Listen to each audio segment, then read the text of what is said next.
မင်္ဂလာပါမိတ်ဆွမ်းခလေးစားရပါတော့အမျိုးသားလွတ်တော်ဥက္ကဋ္ဌကြီးနှင့်ပြည်ထောင်စုဝန်ကြီးများအမျိုးသားလွတ်တော်ကိုယ်စားလှယ်များအားလုံးကြားမှချမ်းသာပါစေလို့ဆုမွန်ကောင်းတောင်းအပ်ပါတယ်ခင်ဗျာကျွန်တော်ကတော့ရှမ်းပြည်နယ်အမျိုးသားလွတ်တော်ကိုယ်စားလှယ်အမ30မှစိုက်ဝင်းခိုင်ဖြစ်ပါတယ်ဥက္ကဋ္ဌကြီးခင်ဗျာလွတ်တော်ဆိုင်ရာပုံမှခွဲပုံမှ9ပုံမှခွဲကငယ်ရနိုင်ငံသားများ၏မူလအခွင့်အရေးများရရှိခံစားနိုင်ရေးကိုသိရှိလျက်ရေးဥပဒေပုံမှ30ပုံမှခွဲကငယ်ရတက်ဆိုင်ရာအစိုးရဝန်ကြီးများအားအောက်ပါကျပွင့်ပြမိခုများကိုမင်းများအပ်ပါတယ်ခင်ဗျာဥက္ကဋ္ဌကြီးခင်ဗျာ2023ခုနှစ်အတွင်းနိုင်ငံရေးများမှတ်ပုံတင်နိုင်ရေးအတွက်ပါတီနိုင်ငံရေးတည်နိုင်ရေးအတွက်တက်ဆိုင်ရာမြို့နယ်ရှိပါတီဝန်စည်းရင်းများအားမြို့နယ်ရွေးကောက်ပွဲကော်မရှင်အဖွဲ့ခွဲနှင့်မြို့နယ်လာဝကဦးစီးဌာနတို့မှစစ်ဆေးရာတွင်၎င်း2025ဒီဇင်ဘာလရွေးကောက်ပွဲအတွက်မဲစည်းပြုစုရာတွင်၎င်းနိုင်ငံသားစစ်စီရေးကပြအမှတ်များထပ်နေသည်ဆိုကာပါတီဝင်စည်းရင်များပယ်ဖျက်ခံရခြင်းမဲဆန္ဒပယ်ဖျက်ခံရခြင်းများရှိခဲ့ပါတယ်တို့ပင်ယခုအခါလာဝကမှ UID ကများထုတ်ပေးရာတွင်လည်းဖော်ပြပါနိုင်ငံသားစစ်စီရေးကအမှတ်ထပ်နေဒီများအနက်နောက်ကြမှ UID ကလုံနေတူများက UID ကလုံမရသည့်ပြဿနာများကိုကြုံတွေ့နေရပါတယ်ဒိုပြဿနာများကိုမြို့နယ်လာဝကရုံးတို့တောရောက်ပြောဆိုတဲ့အခါနိုင်ငံသားစစ်စီရေးကအတိထပ်မံလုပ်ပေးမယ်ပြီးဖြစ်ပါ၍ကအတိလုပ်ပေးပါရန်ညွှန်ကြားချက်များရှိတယ်လို့ဖြေကြားအပ်ပါတယ်ဖြေကြားခဲ့ပါတယ်ဖော်ပြပါမှကပ်ပြထပ်တူများအစုမှာနိုင်ပါအတိများရယူလို့မိမိမူလနံပါတ်ဖြစ်တဲ့ဖြစ်ဆောင်ရွက်နေတော့အင်္ဂယာရင်ပစ္စည်းပိုင်ဆိုင်မှုဆိုင်ရာစာချုပ်စာတမ်းများ passport စာအုပ်များမတ္တမရများအားလုံးတရားမဝင်ဖြစ်မှာကိုစိုးရင်တစ်ဖြစ်နံပါတ်1ကပြမလုပ်ရဲပဲနိုင်ငံသားစစ်စီနိုင်ငံသားအခွင့်အရေးရှုံးနေရပါတယ်ခင်ဗျာ UID ကလုံမရတစ်ဖြစ်ပို၍အခက်ခဲများတွေ့ဆုံကာနိနာရှုံးချမှုများကြုံတွေ့ရပါတယ်အထူးသဖြင့်ဤကိစ္စရပ်များဒီနေဆက်ဒေတာမှများစွာဖြစ်ပေါ်နေရသည်ကိုတွေ့ရှိရပါတယ်ခင်ဗျာဥက္ကဋ္ဌကြီးခင်ဗျာ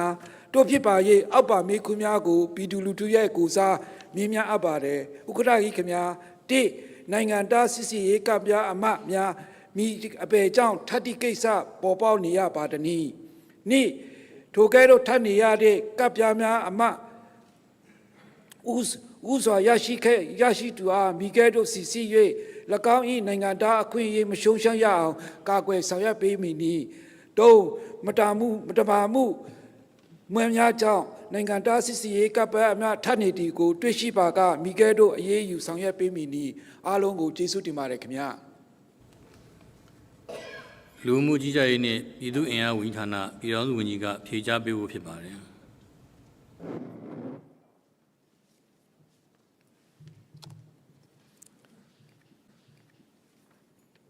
လေးစားအပ်ပါသောမြို့သားလွှတ်တော်ဥက္ကဋ္ဌကြီးနှင့်လွှတ်တော်ကိုယ်စားလှယ်များအားလုံးမင်္ဂလာပါခင်ဗျာရှမ်းပြည်နယ်မြို့သားလွှတ်တော်ကိုယ်စားလှယ်အမှတ်30ဦးဆိုင်ဝင်းခိုင်ရဲ့နိုင်ငံသားစစ်သေးကပ်ပြားအမှတ်များအဘဲကြောင့်ထပ်သည့်ကိစ္စဖြစ်ပေါ်လာရပါသည်ထိုကဲ့သို့ထပ်နေသည့်ကပ်ပြားအမှတ်ဥစွာရရှိသူအားမိကဲ့သို့စစ်ဆေး၍၎င်း၏နိုင်ငံသားအခွင့်အရေးမဆုံးရှုံးစေရန်အတွက်ကာကွယ်ဆော့ရှော့ပေးနိုင်မည်နီမတမာမှုကြောင့်နိုင်ငံသားစစ်သေးကပ်ပြားအမှတ်ထပ်ရသည်ကိုစစ်ဆေးတွေ့ရှိပါကမည်သို့အရေးယူဆောင်ရွက်ပေးမည်တို့ကိုသိရှိလိုကြောင်း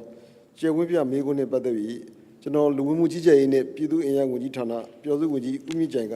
ရှင်းလင်းတင်ပြသွားမှာဖြစ်ပါတယ်မြန်မာနိုင်ငံသားဥပဒေနှင့်နိုင်ငံသားဆိုင်ရာလုပ်ထုံးလုပ်နည်းများအရ1985ခုနှစ်မတ်လ1ရက်နေ့ကစပြီးတော့နိုင်ငံသားရည်ချင်းပြည့်မီသူများကိုနိုင်ငံသားစစ်ဆေးကပ်ပြားများထုတ်ပေးလျက်ရှိပါတယ်ထို့သောထုတ်ပေးရတွင်နိုင်ငံသားတူဦးချင်းကိုရေးအကြောင်းအရာများကိုနိုင်ငံသား၏ကိုရေးမှတ်တမ်းပုံစံ9နှစ်ဖြစ်ဆွရွေးသိမ်းပြီးမှပုံစံ94မှတ်ဖို့တွေစာအုပ်ဖြင့်နံပါတ်ပေး၍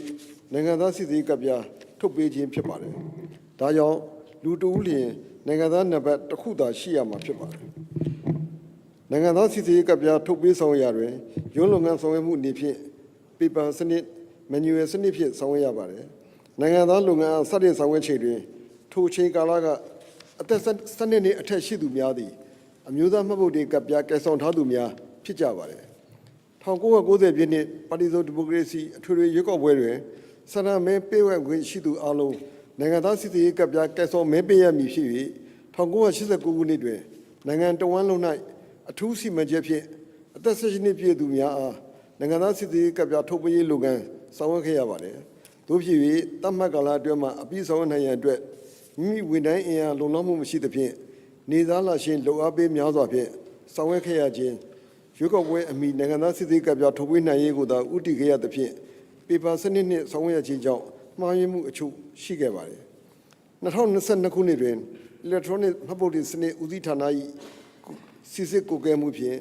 တိုင်းဒေသကြီးပြည်နယ်များ၌နိုင်ငံသားနံပါတ်ပေးသည့်နိုင်လေးမှတ်တမ်းများအား EID Biographic Registration System software ဖြင့် server အတွင်းကိုထည့်သွင်းဆောင်ရွက်ခဲ့ရာနိုင်ငံသားနံပါတ်ထည့်နေမှုများကိုစစ်ဆေးတွေ့ရှိခဲ့ပါတယ်။လေးစားအပ်ပါသောမြို့သားလွှတ်တော်ဥက္ကဋ္ဌကြီးနှင့်လွှတ်တော်ကိုယ်စားလှယ်များခင်ဗျာနိုင်ငံသားနံပါတ်တစ်ခုတည်းကိုလူပုဂ္ဂိုလ်2ဦးကနံပါတ်ထပ်၍ထုတ်ပေးထားခြင်းကြောင့်ကာယကံရှင်များမှလည်းအဆိုပါနိုင်ငံသားနံပါတ်ဖြင့်ပညာရေးစီးပွားရေးလူမှုရေးတို့တွင်အသုံးပြုထားသဖြင့်အခက်အခဲမရှိစေရန်အတွက်ထုတ်ပေးထားသည့်နိုင်ငံသားနံပါတ်များအားရုံးလက်ခံနိုင်ငံသားကိုယ်ရေးမှတ်တမ်းဖြင့်ပြန်လည်စစ်ဆေးခြင်းသဘောကျဖြင့်မှားယွင်း၍ထုတ်ပေးထားခြင်းဟုတ်မဟုတ်စစ်ဆေးခြင်းထုတ်ပေးထားသူများသည်မြန်မာနိုင်ငံသားဥပဒေနှင့်အညီနိုင်ငံသားရည်ချင်းအရအထောက်အထားခိုင်မာစွာဖြင့်ထုတ်ပေးခြင်းရှိမရှိစစ်ဆေးခြင်းဝန်ထမ်းမှမရိုးဖြောင့်သောနည်းဖြင့်ထုတ်ပေးခြင်းရှိမရှိစစ်ဆေးခြင်းတို့ကိုဆောင်ရွက်ခဲ့ပါတယ်။ဖြည့်ရှင်းဆောင်ရွက်ရမှာနိုင်ငံသားနံပါတ်တစ်ခုတည်းဖြင့်ထုတ်ပေးထားသောနိုင်ငံသားစစ်ဆေးကပ်ပြားများသည်မှန်ကန်စွာထုတ်ပေးထားသောကပ်ပြားများဖြစ်ပါကနံပါတ်ပေးသည့်စာအုပ်တွင်ဖော်ပြထားသူအားအတည်ပြုပေးပြီးကြံတဦးကနံပါတ်အသစ်ဖြင့်ထုတ်ပေးခြင်းဖြင့်၎င်းနံပါတ်ပေးသည့်စာအုပ်တွင်နှစ်ဦးစလုံးနိုင်ငံသားနံပါတ်တူညီစွာမှတ်တမ်းသွင်းထားပါကနံပါတ်ထပ်နေသူနှစ်ဦးအားတွဲဆုံညှိနှိုင်းစေ၍စောစွာထုတ်ယူသူအားအတည်ပြုပြီးကြံတဦးကနိုင်ငံသားနံပါတ်အသစ်ရယူစေခြင်းဖြင့်၎င်းနိုင်ငံသားနံပါတ်ကိုအတည်ပြုဆောင်ရွက်ပေးလျက်ရှိပါတယ်။ထို့ပြင်တဦးမှာရေးနိုင်ငံသားနံပါတ်ဖြင့်ဘွဲလက်မှတ်ဝန်ထမ်းပြည်စင်စာအုပ်များတွင်အသုံးပြုထား၍ကြံတဦးမှာအသုံးမပြုပါကရေးပုဂ္ဂိုလ်ကနံပါတ်အသစ်ထုတ်ပေးပြီးရခိုင်နိုင်ငံသားနံပါတ်အဟောင်းကိုပညာရေးစီးပွားရေးရုံးဌာနများနဲ့ဆက်ဆက်သည့်နေရာများတွင်သုံးစွဲပါကအခက်အခဲမရှိစေရန်အတွက်နံပါတ်အသစ်ဖြင့်ထုတ်ပေးထားသည့်နိုင်ငံသားစစ်သေးကပ်ပြား၏နောက်ကျောတွင်ရခိုင်ကိုင်ဆောင်ခဲ့သောနိုင်ငံသားစစ်သေးကပ်ပြားအမှတ်ဟုရေးသွင်း၍မူလနံပါတ်ကိုဖော်ပြပေးပြီးမြို့နယ်ဦးစီးမှုမှအတည်ပြုလက်မှတ်ရေးထိုးပေးခဲ့ပါတယ်။နိုင်ငံသားနံပါတ်ထပ်နေသူ2ဦးတွင်တဦးဟာမတမာသောနည်းဖြင့်ဆောင်ရွက်ပေးထားသည်ကိုစစ်ဆေးတွေ့ရှိပါကမှန်ကန်မှုရှိသူကိုသာအတည်ပြုပြီးနိုင်ငံသားရည်ချင်းမရှိသူကိုထုတ်ပေးထားသည့်ပါဝင်ပတ်သက်သူဝန်ထမ်းများသို့မဟုတ်ပါဝင်ပတ်သက်သည့်ဆက်ဆက်သူများအားဖော်ထုတ်၍နိုင်ငံဝန်ထမ်းဥပဒေတည်ဆဲဥပဒေများနှင့်အညီအရေးယူအပြစ်ပေးခြင်းဆောင်ရွက်ခဲ့ရာ2021ခုနှစ်မှယနေ့အထိအရာထမ်း30ဦးအမှုထမ်း48ဦးစုစုပေါင်း88ဦးတို့အားအရေးယူဆောင်ရွက်ခဲ့ပြီးနိုင်ငံသားစစ်ဆေးကပ်ပြားအတုအိမ်တော်သူလူဦးရေစရင်အတုပြုလုပ်ခဲ့သောသူနှင့်ဆောင်ရွက်ပေးသော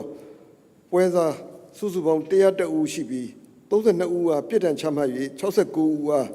တရားစွဲဆိုဆောင်ရွက်လျက်ရှိကြောင်းဖြေကြားတင်ပြအပ်ပါတယ်။ဆက်လက်၍လွှတ်တော်ကိုယ်စားလှယ်မှမေးမြန်းလာသည့်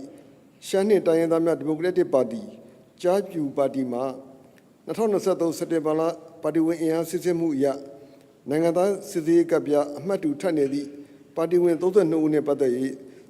စစ်ဆေးတွေ့ရှိချက်နှင့်ပြင်ဆင်ဆောင်ရွက်ရန်အချက်များအား PowerPoint ဖြင့်တင်ပြခွင့်ပြုပါရန်တင်ပြအပ်ပါတယ်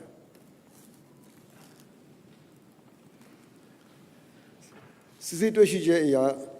အမှတ်စဉ်1ဦးဆိုင်တန်းကျော်မှာနံပါတ်2ချင်းထပ်ခြင်းမဟုတ်ဘဲရင်းနိုင်ငံသားစစ်ဆေးကအမှတ်မှာ73မြင်းဆောင်မဆတာနိုင်332မဟုတ်ဘဲ73မြင်းဆောင်နခနာနိုင်332 313သာဖြစ်သောကြောင့်ပါတီဝင်အင်အားရိုက်သွင်းရာတွင်မှားယွင်းရိုက်သွင်းသည်ဟုယူဆရပါသဖြင့်အမျိုးသားမှတ်ပုံတင်တဲ့နိုင်ငံသားဦးစီးဌာနရုံးချုပ်နှင့်ပါတီကိုယ်စားလှယ်သို့မဟုတ်ကာယကရှင်မှဆက်သွယ်ဆောင်ရွက်ပါရန်တင်ပြအပ်ပါတယ်အမှတ်စဉ်နှင့်ဦးဆိုင်ထုံးအောင်သည်အခြားသူ၏နိုင်ငံသားစစ်ဆေးကပ်ပြားအမှတ်ဖြစ်နေပြီးနိုင်နံပါတ်ထပ်နေခြင်းဖြစ်နိုင်သောကြောင့်သက်ဆိုင်ရာမူဆယ်မြို့နယ်ရုံးနှင့်ဆက်သွယ်ဆောင်ရွက်နိုင်ရန်တင်ပြအပ်ပါတယ်အမှတ်စဉ်3ဒေါ်နန်းအေးခန်းသည်နိုင်နံပါတ်2ချင်းထပ်ခြင်းမဟုတ်ဘဲရင်းနိုင်ငံသားစစ်ဆေးကပ်ပြားအမှတ်မှာ73မြင်းဆောင်မဆတာနိုင်339 394မဟုတ်ဘဲ 73မြင်းဆောင်မဆတနိုင်32ခွန်338တာဖြစ်သောကြောင့်ပါတီဝင်အင်အားရိုက်သွင်းရာတွင်မှားယွင်းရိုက်သွင်းသည်ဟုယူဆရပါသဖြင့်မြို့သားမှတ်မှုတင်နိုင်ငံသားဦးစီးဌာနရုံးချုပ်သို့ပါတီကိုယ်စားလှယ်သို့မဟုတ်ကာယကံရှင်မှဆက်သွယ်ဆောင်ရွက်ရန်တင်ပြအပ်ပါတယ်အမှတ်စဉ်လေးဦးဆိုင်အိုက်ထွန်းသည်အခြားသူ၏နိုင်ငံသားစစ်သည်ကအမှတ်ဖြစ်နေပါသဖြင့်နိုင်ငံဘက်ထက်နေခြင်းဖြစ်နိုင်သောကြောင့်သက်ဆိုင်ရာမူဆယ်မြို့နယ်ချုပ်တွင်ဆက်သွယ်ဆောင်ရွက်ရန်တင်ပြအပ်ပါတယ်အမှတ်စဉ်ကဦးဆိုင်တန်းညွန့်မှာနိုင်ငံဘက်တူချင်းထက်ချင်းမဟုတ်ဘဲရင်းနိုင်ငံသားစစ်သည်ကအမှတ်မှာ73မြင်းဆောင်မဆတနိုင်395539မဟုတ်ဘဲ73မြင်းဆောင်နာခနနိုင်395539ဖြစ်သောကြောင့်ပါတီဝင်အင်အားရိုက်သွင်းရာတွင်မှားယွင်းရိုက်သွင်းသည့်ယူဆရပါသဖြင့်ဤစိအမျိုးသားမှတ်မှုတင်တဲ့နိုင်ငံသားဦးစီးဌာနရုံးချုပ်သို့ပါတီကိုယ်စားလှယ်သို့မဟုတ်ကာယကံရှင်မှဆက်သွယ်ဆောင်ရွက်ရန်တင်ပြအပ်ပါတယ်မှတ်စဉ်6ဦးဆိုင်အောင်ထွန်းမှာနိုင်နံပါတ်2ချင်းထက်ချင်းမဟုတ်ဘဲရင်းနိုင်ငံသားစစ်သည်ကပြအမှတ်မှာ73မြင်းဆောင်မဆတနိုင်36ခွန်316မဟုတ်ဘဲ73မြင်းဆောင်ကမနနိုင်36ခွန်316ဖြစ်သောကြောင့်ပါတီဝင်အင်အားရိုက်သွင်းရာတွင်မှားယွင်းရိုက်သွင်းသည်ဟုယူဆရပါသဖြင့်မြို့သားမှတ်မှုတင်တဲ့နိုင်ငံသားဦးစီးဌာနနှင့်ပါတီကိုယ်စားလှယ်သို့မဟုတ်ကာယကံရှင်မှဆက်သွယ်ဆောင်ရွက်ရန်ဖြစ်ပါတယ်အမှတ်စဉ်ခွန်ဦးဆိုင်ညွန့်သည်အခြားသူ၏နိုင်ငံသားစစ်သည်ကပြအမှတ်ဖြစ်နေသဖြင့်နိုင်ငံဘက်ထက်သည်ဟုယူဆရသောကြောင့်သက်ဆိုင်ရာမူဆယ်မြို့နယ်ရုံးနှင့်ဆက်သွယ်ဆောင်ရွက်ရန်ဖြစ်ကြောင်းတင်ပြရပါတယ်အမှတ်စဉ်8မတ်ကူသည်အခြားသူ၏နိုင်ငံသားစစ်သည်ကပြအမှတ်ဖြစ်နေသဖြင့်နိုင်ငံဘက်ထက်နေခြင်းဖြစ်နိုင်သောကြောင့်သက်ဆိုင်ရာနန်းခမ်းမြို့နယ်ရုံးနှင့်ဆက်သွယ်ဆောင်ရွက်ရန်ဖြစ်ကြောင်းတင်ပြရပါတယ်အမှတ်စဉ်9ဒေါ်နန်းယုံသည်အခြားသူ၏နိုင်ငံသားစစ်သည်ကပြအမှတ်ဖြစ်နေသဖြင့်နိုင်ငံဘက်ထက်နေခြင်းဖြစ်နိုင်သောကြောင့်သက်ဆိုင်ရာမူဆယ်မြို့နယ်ရုံးနှင့်ဆက်သွယ်ဆောင်ရွက်ရန်ဖြစ်ကြောင်းတင်ပြရပါတယ်အမှတ်စဉ်10ဦးဆိုင်သိမ့်မြင့်မှာနိုင်ငံဘက်တူချင်းထက်ချင်းမဟုတ်ဘဲရင်းနိုင်ငံသားစစ်သည်ကပြအမှတ်မှာ73မြင်းဆောင်မဆတနိုင်332238မဟုတ်ဘဲ73မြင်းဆောင်မဆတနိုင်334438ဖြစ်သောကြောင့်ပါတီဝင်အင်အားရိုက်သွင်းရာတွင်မှားယွင်းရိုက်သွင်းသည်ယူဆရပါသဖြင့်မြို့သားမှတ်မှုတင်တဲ့နိုင်ငံသားဦးစီးဌာနရုံးချုပ်နှင့်ပါတီကိုယ်စားလှယ်သို့မဟုတ်ကာယကံရှင်မှဆက်သွယ်ဆောင်ရွက်ရန်ဖြစ်ကြောင်းတင်ပြရပါတယ်အမှတ်စဉ်7ဦးဆိုင်အိုက်ပန်သည်အခြားသူ၏နိုင်ငံသားစစ်ကပြအမှတ်ဖြစ်နေသဖြင့်နိုင်ငံဘက်ထက်နေခြင်းဖြစ်နိုင်သောကြောင့်မူဆယ်မြို့နယ်ရုံးနှင့်ဆက်သွယ်ဆောင်ရွက်ရန်ဖြစ်ကြောင်းတင်ပြရပါတယ်အမှတ်စဉ်7ဦးဆိုင်ကျော်သိမ်းမှာနိုင်ငံဘက်တူချင်းထက်ချင်းမဟုတ်ဘဲရင်းနိုင်ငံသားစစ်သည်ကပြအမှတ်မှာ73မြင်းဆောင်မဆတနိုင်335284မဟုတ်ဘဲ73မြင်းဆောင်မဆတနိုင်335184ဖြစ်သောကြောင့်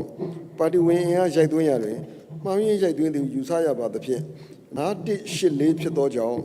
ပါတီဝင်အင်အားရိုက်သွင်းရာတွင်မှားယွင်းရိုက်သွင်းသည်ယူဆရပါသဖြင့်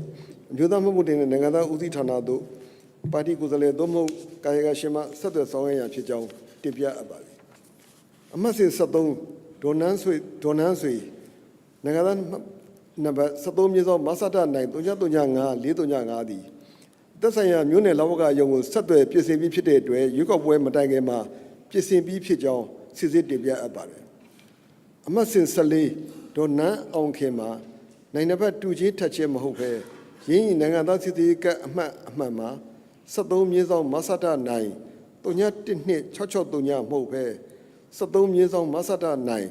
312683ဖြစ်သောကြောင့်ပါတီဝင်အင်အားရိုက်သွင်းရတွင်မှားယွင်းရိုက်သွင်းသည်ယူဆရပါသဖြင့်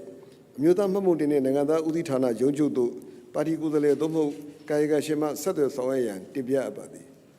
မှတ်စဉ်15ဦးဆိုင်တီဆိုင်အိုက်ဆိုင်သည်အခြားသူ၏နိုင်ငံသားစစ်စစ်ကပြအမှတ်ဖြစ်နေသဖြင့်နိုင်ငံဘက်ထက်နေခြင်းဖြစ်နေသောကြောင့်သက်ဆိုင်ရာမူဆယ်မြို့နယ်ရုံးနှင့်ဆက်သွယ်ဆောင်ရွက်ရန်တင်ပြအပ်ပါသည်အမှတ်စဉ်16ဦးဆိုင်ကီယန်သည်အခြားသူ၏နိုင်ငံသားစစ်သည်ကအမှတ်ဖြစ်နေသဖြင့်နိုင်ငံဘက်ထက်နေခြင်းဖြစ်နေသောကြောင့်သက်ဆိုင်ရာမူဆယ်မြို့နယ်ရုံးနှင့်ဆက်သွယ်ဆောင်ရွက်ရန်ဖြစ်ကြောင်းတင်ပြအပ်ပါသည်အမှတ်စဉ်19ဦးဆိုင်အောင်ပွင့်သည်အခြားသူ၏နိုင်ငံသားစစ်သည်ကပြအမှတ်ဖြစ်နေသဖြင့်နိုင်ငံဘက်ထက်ခြင်းဖြစ်နေသောကြောင့်သက်ဆိုင်ရာမြို့နယ်ရုံးနှင့်ဆက်သွယ်ဆောင်ရွက်ရန်တင်ပြအပ်ပါသည်အမှတ်စဉ်18ဒေါ်နန်းခမ်းထေးသည်အခြားသူ၏နိုင်ငံသားစစ်သည်ကအမှတ်ဖြစ်နေသဖြင့်နိုင်ငံဘက်ထက်နေခြင်းဖြစ်နေသောကြောင့်သက်ဆိုင်ရာမူဆယ်မြို့နယ်ရုံးနှင့်ဆက်သွယ်ဆောင်ရွက်ရန်တင်ပြအပ်ပါသည်အမှတ်စဉ်19ဦးဆိုင်အိုင်မွန်မှာ နိုင်ငံဘက်တူချင်းထက်ချင်းမဟုတ်ဘဲရင်းနိုင်ငံသားစစ်သေးကအမှတ်မှာ73မြင်းဆောင်မဆတနိုင်3933နှစ်32မဟုတ်ဘဲ73မြင်းဆောင်မဆတနိုင်3933နှစ်31တာဖြစ်သောကြောင့်ပါတီဝင်အင်အားရိုက်သွင်းရတွင်မှားယွင်းရိုက်သွင်းသူယူဆရပါသဖြင့်အမျိုးသားမှတ်မှုတင်တဲ့နိုင်ငံသားဦးစီးဌာနသို့သက်ဆိုင်ရာပါတီကိုယ်စားလှယ်သို့မဟုတ်ကာယကရှင်မှဆက်သွယ်ဆောင်ရွက်ရန်တင်ပြအပ်ပါသည်အမှတ်စဉ်20ဦးဆိုင်မောင်မှာနိုင်ဘတ်တူချင်းထက်ချင်းမဟုတ်ဘဲရင်းနိုင်ငံသားစစ်သေးကအမှတ်မှာ73မြင်းဆောင်မဆတနိုင်34536မဟုတ်ဘဲ73မြင်းဆောင်မဆတနိုင်3345556ဖြစ်သောကြောင့်ပါတီဝင်အင်အားရိုက်သွင်းရာတွင်မှားယွင်းရိုက်သွင်းသည်ယူဆရပါသဖြင့်အမျိုးသားမှတ်မှုတင်တဲ့နိုင်ငံသားဦးစီးဌာနရုံးချုပ်သို့ပါတီကိုယ်စားလှယ်သို့မဟုတ်ကာယကံရှင်မှဆက်သွယ်ဆောင်ရွက်ရန်တင်ပြအပ်ပါသည်အမှတ်စဉ်21ဦးဆိုင်လုံခမ်းမှာနိုင်ငံဘက်တူချင်းထက်ချင်းမဟုတ်ဘဲရင်းနိုင်ငံသားစစ်သေးကမှတ်မှာ73မြင်းဆောင်မဆတနိုင်33914မဟုတ်ဘဲ73မြင်းဆောင်မတနိုင်33914ဖြစ်သောကြောင့်ပါတီဝင်အင်အားရိုက်သွင်းရတွင်မှားယွင်းရိုက်သွင်းသည်ယူဆရပါသဖြင့်အမျိုးသားမှတ်မှုတင်တဲ့နိုင်ငံသားဦးစီးဌာနရုံးချုပ်သို့ပါတီကိုယ်စားလှယ်သို့မဟုတ်ကာယကရှင်မှဆက်သွယ်ဆောင်ရွက်ရန်တင်ပြအပ်ပါသည်အမှတ်စဉ်22ဦးဆိုင်ဆံမှာနံပါတ်2ချင်းထက်ချင်းမဟုတ်ဘဲရင်းနိုင်ငံသားစစ်သေးကအမှတ်မှာ73မြင်းဆောင်မဆတနိုင်3446396မဟုတ်ဘဲ73မြင်းဆောင်မဆတနိုင်3446116ဖြစ်သောကြောင့်ပါတီဝင်အင်အားရိုက်သွင်းရတွင်မှားယွင်းရိုက်သွင်းသည်ဟုယူဆရပါသဖြင့်အမျိုးသားမှတ်ပုံတင်တဲ့နိုင်ငံသားဦးစီးဌာနရုံးချုပ်သို့ပါတီကိုယ်စားလှယ်သို့မဟုတ်ကာယကရှင်မှဆက်သွယ်ဆောင်ရွက်ရန်တင်ပြအပ်ပါသည်မှတ်စဉ်23ဒေါ်နန်းများအောင်မှာနိုင်ငံသားနံပါတ်2ကြီးထက်ချင်းမဟုတ်ဘဲရင်းနိုင်ငံသားစစ်သေးကအမှတ်မှာ73မြင်းဆောင်မဆတနိုင်3396268မဟုတ်ဘဲ73မြင်းဆောင်မဆတနိုင်34396ဖြစ်သောကြောင့်ပါတီဝင်အင်အားရိုက်သွင်းရတွင်မှားယွင်းရိုက်သွင်းသည်ယူဆရပါသဖြင့်အမျိုးသားမှတ်မှုတင်တဲ့နိုင်ငံသားဦးစီးဌာနရုံးချုပ်သို့ပါတီကိုယ်စားလှယ်သို့မဟုတ်ကာယကရှင်မှဆက်သွယ်ဆောင်ရွက်ရန်တင်ပြအပ်ပါသည်အမှတ်စဉ်24ဒေါ်နန်းမေတက်ဆွေသည်အခြားသူ၏နိုင်ငံသားစစ်သေးကအမှတ်ဖြစ်နေ၍နိုင်ငံဘတ်ထပ်နေခြင်းဖြစ်နေသောကြောင့်သက်ဆိုင်ရာမူဆယ်မြို့နယ်ရုံးနှင့်ဆက်သွယ်ဆောင်ရွက်ရန်တင်ပြအပ်ပါသည်အမှတ်စဉ်25ဦးဆိုင်အိုက်ထွန်းတစ်မြင်းဆောင်မညာနာနိုင်1396339သည်နိုင်ငံသားကလို့တဲ့နေရာမှာဥအိုက်ထွန်းလို့အိုက်ထွန်းအနေနဲ့ပဲသူကဖြစ်ခဲ့ပြီးတော့ပါတီဝင်ရိုက်သွင်းတဲ့အခါမှာဆိုင်းပါလာပြီးတော့ဥဆိုင်အိုက်ထွန်းလို့ရိုက်တဲ့အတွက်ကော်မရှင်ကကတ်ကွက်ခြင်းဖြစ်တဲ့ဖြင့်ဒီပါတီဝင်အင်အားရိုက်သွင်းရတွင်နိုင်ငံသားကတ်ထဲမှာပါရှိတဲ့အမည်စင်းတိုင်းသာဖော်ပြတဲ့ကြောင်းတင်ပြအပ်ပါသည်မှတ်စဉ်26ဒေါ်နန်းခင်ဝင်းွယ်သည်အခြားသူ၏နိုင်ငံသားစစ်သေးကအမှတ်ဖြစ်နေ၍နိုင်ငံဘတ်ထပ်နေခြင်းဖြစ်နေသောကြောင့်သက်ဆိုင်ရာကြောက်မဲမြို့နယ်ကျိုးနှင့်ဆက်သွယ်ဆောင်ရွက်ရန်တင်ပြအပ်ပါသည်မှတ်စဉ်29မအေးပွဲသည်73ဒီလေတူချင်းထက်ချင်းမဟုတ်ပဲ73မြင်းဆောင်နခဏနိုင်3323633၏နိုင်ငံသားစစ်စေးကပြမှတ်မှာ73မြင်းဆောင်နခတနိုင်32663ကျွန်တော်တို့မြို့နယ်နံပါတ်နဲ့3တလုံးပုံနေခြင်းဖြစ်သောကြောင့်ပါတီဝင်အင်အားရိုက်သွင်းရတွင်မှားယွင်းရိုက်သွင်းသည်ယူဆရပါသဖြင့်အမျိုးသားမှတ်ပုံတင်တဲ့နိုင်ငံသားဦးစီးဌာနရုံးချုပ်သို့ပါတီကိုယ်စားလှယ်သို့မဟုတ်ကာယကံရှင်မှဆက်သွယ်ဆောင်ရွက်ရန်တင်ပြအပ်ပါသည်မှတ်စဉ်28ဒေါ်နန်းရွှေအိမ်မှာနိုင်ငံဘတ်တူကြီးထက်ချင်းမဟုတ်ဘဲရင်းနိုင်ငံသားစစ်သေးကအမှတ်မှာ73မြင်းဆောင်နခဏနိုင်36281ခုမဟုတ်ဘဲ73မြင်းဆောင်မဆတနိုင်36281ခုဖြစ်သောကြောင့်ပါတီဝင်အင်အားရိုက်သွင်းရတွင်မှားယွင်းရိုက်သွင်းသည်ယူဆရပါသဖြင့်အမျိုးသားမှတ်မှုတင်တဲ့နိုင်ငံသားဦးစီးဌာနရုံးချုပ်သို့ပါတီကိုယ်စားလှယ်သို့မဟုတ်ကာယကံရှင်မှဆက်သွယ်ရန်တင်ပြအပ်ပါသည်အမှတ်စဉ်29မတ်ရီလာမှာနိုင်ငံဘတ်တူချင်းထက်ချင်းမဟုတ်ပဲရင်းနိုင်ငံသားစစ်သေးကအမှတ်မှာ73မြင်းဆောင်နခဏနိုင်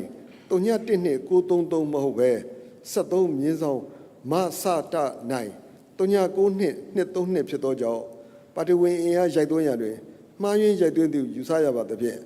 အမျိုးသားမှတ်မှုတင်တဲ့နိုင်ငံသားဦးစီးဌာနရုံးချုပ်သို့ပါတီကိုယ်စားလှယ်သို့မဟုတ်ကာယကံရှင်မှဆက်သွယ်ဆောင်ရွက်ရန်တင်ပြအပ်ပါသည်မှတ်စဉ်30ဒေါ်နန်းလှမေမှာနိုင်ငံဘတ်တူကြီးထက်ချင်းမဟုတ်ဘဲရင်းနိုင်ငံသားစစ်သေးကအမှတ်မှာ 73မြင်းဆောင်မဆတာနိုင်339နှင့်885မဟုတ်ဘဲ73မြင်းဆောင်မဆတာနိုင်3394894ဖြစ်သောကြောင့်ပါတီဝင်အင်အားရိုက်သွင်းရတွင်မှားယွင်းရိုက်သွင်းသည်ယူဆရပါသဖြင့်အမျိုးသားမှုတင်တဲ့နိုင်ငံသားဦးစီးဌာနရုံးချုပ်သို့ပါတီကိုယ်စားလှယ်သို့မဟုတ်ကာယကံရှင်မှဆက်သွယ်ဆောင်ရွက်ရန်တင်ပြအပ်ပါသည်အမှတ်စဉ်31ဒေါ်နန်းဧပွဲမှာနိုင်ငံဘက်တူချင်းထက်ချင်းမဟုတ်ဘဲရင်းနိုင်ငံသားစစ်သေးကအမှန်မှာ73မြင်းဆောင်မဆတာနိုင်392981ဖြစ်သောကြောင့်ပါတီဝင်အင်အားရိုက်သွင်းရတွင်မှားယွင်းရိုက်သွင်းသည်ယူဆရပါသဖြင့်မြို့သားမှတ်မှုတင်တဲ့နိုင်ငံသားဦးစီးဌာနရုံးချုပ်သို့ပါတီကိုယ်စားလှယ်သို့မဟုတ်ကာယကံရှင်မှဆက်သွယ်ရန်တင်ပြအပ်ပါသည်မှတ်စဉ်32ဒေါ်နန်းထုံးခေါင်သည်အခြားသူ၏နိုင်ငံသားစစ်သေးကအမှတ်ဖြစ်နေ၍နိုင်ငံဘက်ထပ်နေခြင်းဖြစ်နိုင်သောကြောင့်သက်ဆိုင်ရာမြို့နယ်ရုံးနှင့်ဆက်သွယ်ဆောင်ရွက်ရန်ဖြစ်ပါသည်ထပ်ပါစစ်သေးတွေ့ရှိချက်များအရ32ဦးမှာ18ဦးကတော့သက်ဆိုင်ရာပါတီဝင်စည်းရိုက်သွင်းရမှာနံပါတ်မှားယွင်းရိုက်သွင်းတဲ့အတွက်နံပါတ်ထပ်တဲ့ကဲ့သို့ဖြစ်ပြီးတော့ကော်မရှင်ကကောက်ွက်ခံရခြင်းဖြစ်ကြောင်းစစ်ဆေးတင်ပြအပ်ပါတယ်လူမှုကြီးကြပ်ရေးနဲ့ပြည်သူ့အင်အားဝန်ကြီးဌာနအနေနဲ့နိုင်ငံသားများ၏ကိုယ်ရေးချက်လက်များကိုရခိုင်က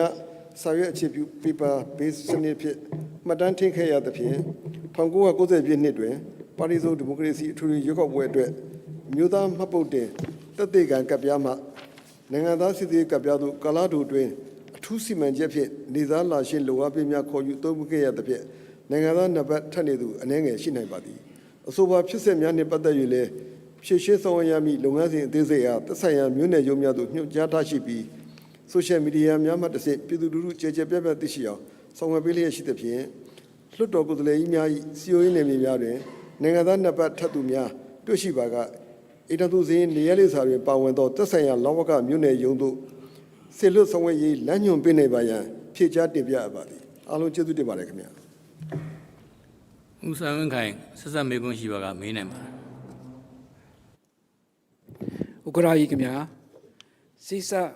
ဆက်ဆက်မိခွန်းများကိုထပ်မမေးမြန်းပြစီအထက်ပါကိစ္စရပ်များဒီကျွန်တော်တို့တင်ပြထားတဲ့ကိစ္စကတော့မူစင်နဲ့နှက်ခမ်းရဲ့နမူနာဖြစ်ပါတယ်ဤကိစ္စရပ်များဒီတနိုင်ငံလုံးမှာဖြစ်နေတဲ့ကိစ္စဖြစ်ပါတယ်ဒါကြောင့်မလို့ဤကိစ္စများကိုဆောင်ရွက်ရမှာလူမျိုးမီ၍နိုင်ငံသားများအလုံးအတွက် non stop service ဖြစ်အခမဲ့ဆောင်ရွက်ပေးခြင်းရှိမရှိမင်းများတည်ပြအပ်ပါတယ်ခင်ဗျာဝင်ဖြစ်ပြီပါဒီမေးခွန်းနဲ့ပတ်သက်ပြီးတော့ကျွန်တော်လည်းအမြဲတမ်းဖြေကြားခြင်းပါတယ်အခုဒီကိစ္စနဲ့ပတ်သက်လို့အခုနိုင်ငံတော်အစိုးရတဲ့ရက်တရာကာလမှာလာမင်းစီမံချက်နဲ့သက်ဆိုင်ရာမြို့နယ်တိုင်းအပြင်သက်ဆိုင်ရာအထက်တန်းကျောင်းအလယ်တန်းကျောင်းများပါရေပြင်ကွင်းဆက်ဆောင်ရွက်လျက်ရှိကြောင်းဖြေကြားအပ်ပါတယ်ခင်ဗျာ